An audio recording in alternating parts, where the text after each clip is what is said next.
Asia में जितने भी देश हैं उन सभी देशों का ऑयल और गैस स्ट्रेट ऑफ हॉर्मुज से होकर ही गुजरता है। और ईरान बार बार धमकी दे रहा है कि अगर हमारा बात नहीं माना गया, हमारा कंडीशन नहीं माना गया तो स्ट्रेट ऑफ हॉर्मुज को हम अटैक कर देंगे और वहाँ से कोई भी शिप हम जाने नहीं देंगे। अमेरिका और ईरान का वार अभी तक रुका नहीं है और अभी भी ईरान और अमेरिका युद्ध कर रहे हैं। और ईरान हमेशा धमकी दे रहे हैं कि स्ट्रेट ऑफ हॉर्मुज को हम अटैक करेंगे और कोई शिप जाने नहीं देंगे। आपको पता है 80% जो ऑयल है, जो गैस है, स्ट्रेट ऑफ हॉर्मुज से होकर ही गुजरता है। यानी एशिया में जितने भी देश हैं, चाहे चाइना हो, चाहे इंडिया हो, चाहे बांग्लादेश हो, चाहे पाकिस्तान हो, चाहे नॉर्थ कोरिया हो, उन सभी देशों का ऑयल स्ट्रेट ऑफ हॉर्मुज से होकर ही गुजरता है।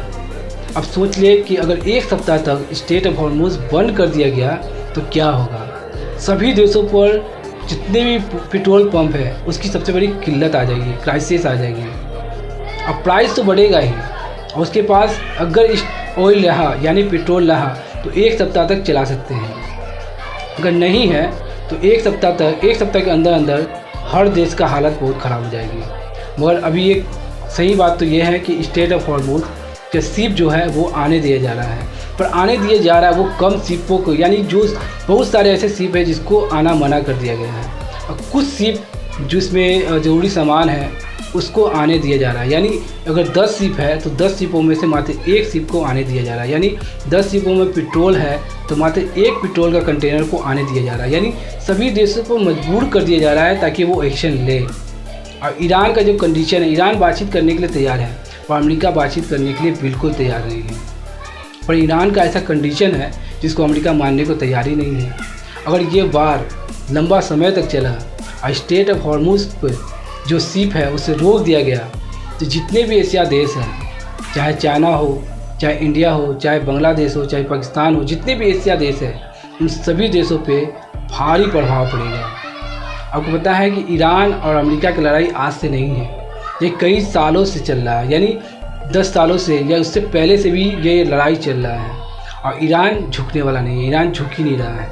ईरान कह रहा है कि अगर हमारा बात नहीं माना गया तो हम स्ट्रेट ऑफ हॉर्मुज पर अटैक करेंगे और जो शिप यहाँ से गुजरेगी उसे हम ब्लास्ट यानी उसे नस्तनाबूद कर देंगे। क्लियर सी बात ईरान कह दिया है और ईरान को बात अमेरिका नहीं मान रहा है और इसका असर एशिया देशों पर पड़ने वाला है क्योंकि 80% जो ऑयल है, जो गैस है, स्ट्रेट ऑफ हॉर्मुज से होकर ही गुजरता है।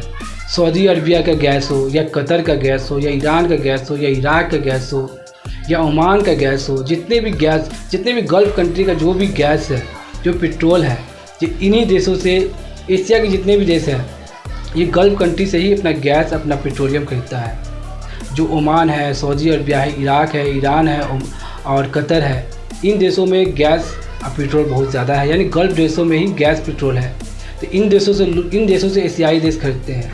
और ख़रीदने के लिए जो रास्ता, जो लाने के लिए जो रास्ता है, जो रूट है, वो स्ट्रेट ऑफ हॉर्मुज से ही होकर गुजरता है।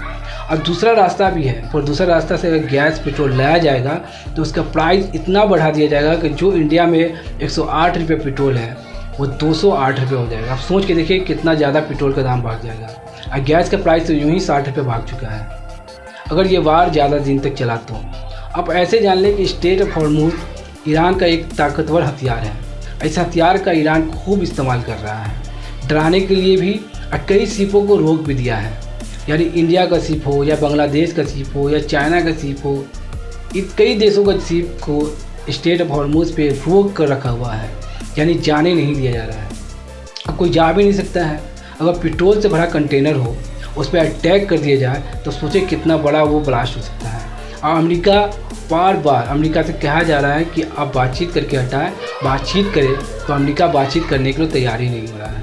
और ईरान बातचीत करने के लिए तैयार है पर अमेरिका बातचीत करने के लिए तैयार नहीं है। इसका कारण है कि युद्ध अभी कई दिनों तक चलेगा।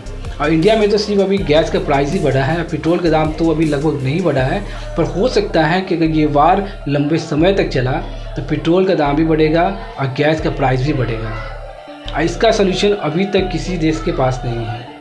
सभी देश, एशिया के जितने भी देश हैं, वो यही चाह रहे हैं कि ये दोनों देश आपस में बैठकर बातचीत करें ताकि ये लफड़ा ख़त्म हो, ताकि उन देशों पर उसका असर न पड़े।